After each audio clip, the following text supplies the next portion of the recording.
There's something about Arc Raiders that hits different.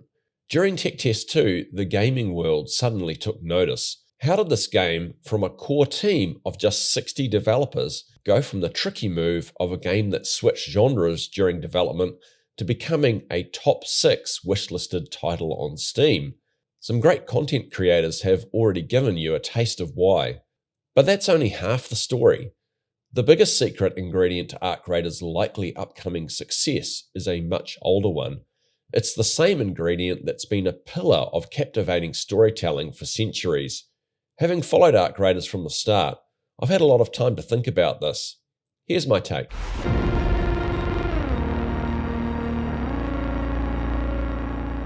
If this is your first time watching one of my videos, just know that I'm a member of Embark Studios' creator program. So I've tagged this video as a promotion to keep that relationship nice and transparent. What is it about Arc Raiders that even at Tech Test 2 has made it a special game?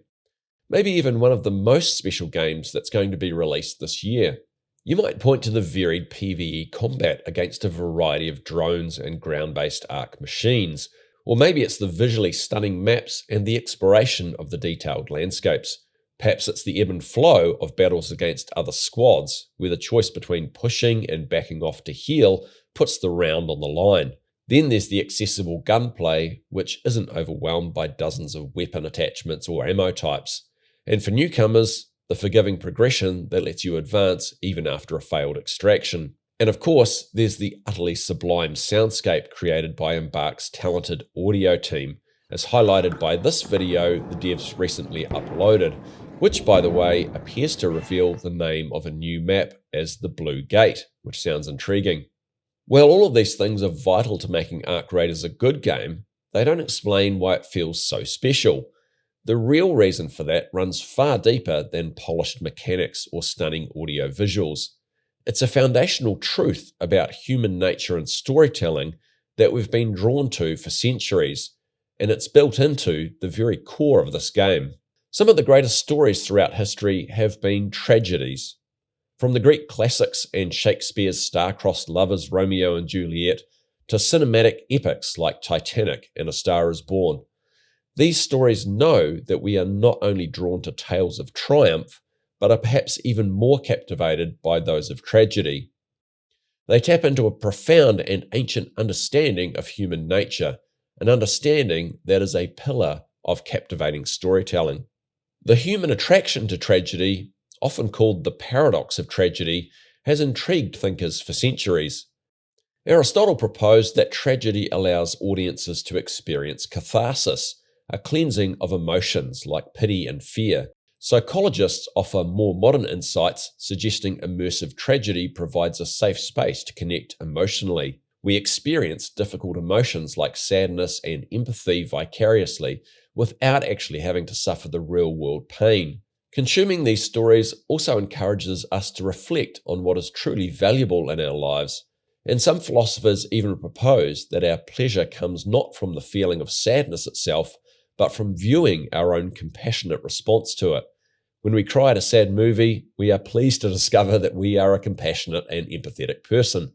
So how does this ancient fascination with tragedy translate to a modern multiplayer shooter? In an almost Star Wars-like chronology, the current story of Arc Raiders comes after a series of tragic events, probably spanning 150 years or more, and it taps directly into this deep-seated fascination with hardship and loss. The Raiders' world experienced environmental collapse, followed by the evacuation of most of Earth's inhabitants, seemingly unfairly leaving behind a small band of survivors who, for maybe 50 or even 100 years, eked out an existence until the next tragedy turned up with the arrival of the first wave of Arc machines, eventually forcing humanity underground.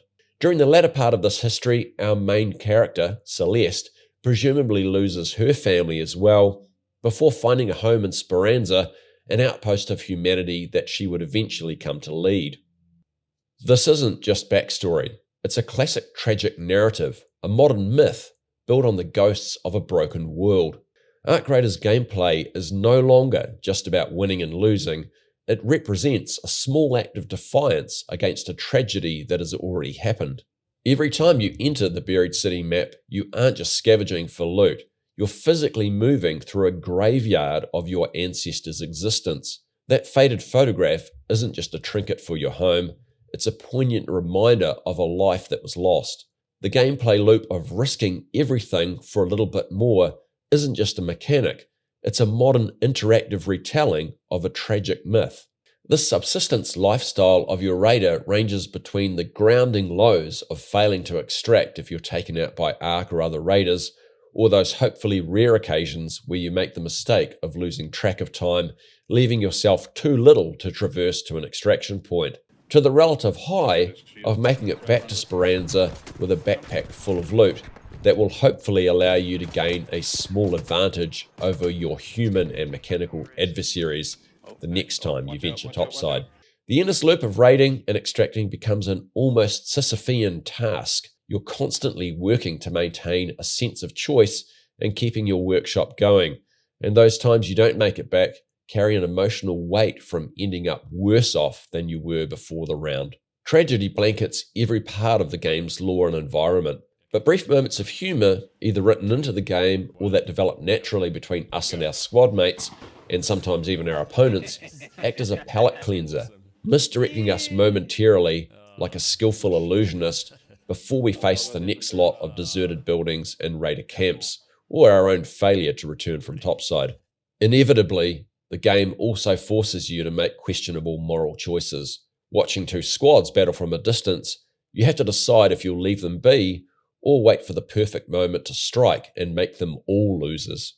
It's this pervading sense of loss, either during a failed run or simply from seeing the ghosts of this broken world, that gives the game its gravitas. Like this graffiti here, which recorded the vastly different fates of the wealthy and the poor before your time. Now we ask how the developers cooked up such an important part of the game. This isn't the first time many of Embark Studios' team have tapped into the emotional triggers we feel from witnessing overwhelming elements of tragedy in a game. With around 80 of Embark's development team having come from DICE Stockholm, makers of the Battlefield series, I think there's a sense that Ark Raiders carries the same emotional foundation as the likes of Battlefield 1, the campaign for which was an absolute masterclass in tragic storytelling, albeit one that was far more grounded in reality. So here lies the answer. Ark Raiders' secret sauce is a classic tragedy, cooked by developers who have mastered this recipe before. It's a different game, but with similar ingredients, resulting in an equally, if not more, delicious meal. Finally, what does this mean for you as a player?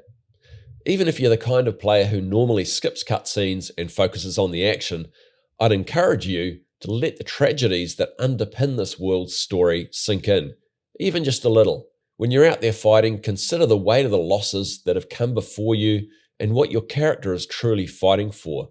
In doing so, you might just find that your own journey as a raider becomes more than just a fight. It becomes part of a much larger and more poignant story. Thanks for watching this video to the end. A big thank you to the members of my channel for their ongoing support, especially my Black Tier members TJ and Thoronike17. And of course, Embark Studios for having me as a member of their content creator program. Both are greatly appreciated. Do the usual YouTube business if you want to see more videos from me from now on. Give a like or comment as you see fit, and enjoy the rest of your day. Kia kaha. Stay strong. Everybody knows the world ain't right. Down on your knees, get up and fight.